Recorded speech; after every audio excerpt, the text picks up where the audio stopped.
namin, Lord, ang presensya mo, Panginoon. Kapiling namin, Lord, ang mga kapatid namin ito, Panginoon, sa dakong ito.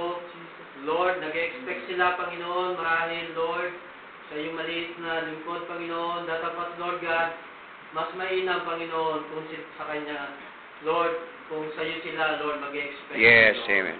Dahil, Lord God, kung magmumula sa iyo, Lord, ang kanilang mga expectation, Lord, na hinahanap, Panginoon, Lord, mamimit, Panginoon, ng pangangailangan ng kanilang mga puso, Panginoon, sa gabing ito, ang kanilang mga pangangailangan, Panginoon.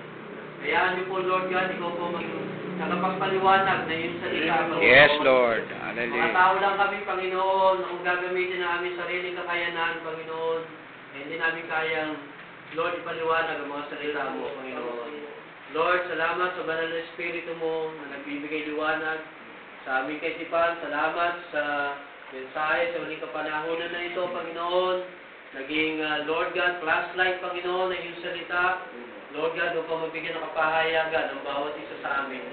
Lord, para tawagin, Panginoon, ang mga nobya mo, Panginoon, sa dakong ito. Hayaan niyo po, Lord God, sa simple kaparaanan, Lord, buksan mo ang aming mga espiritual na mga pandinig, Panginoon, sa gabing ito, Panginoon, at hinihiling namin hanggang sa matapos, Lord God, ang munting gawain na ito'y patuloy namin, Lord, papupurihin ka at pasasalamatan kami dahil sinamahan mo kami. Pinupuri ka po namin at pinasasalamatan sa gabing ito. In Jesus Christ's name, Lord God, we pray. Amen.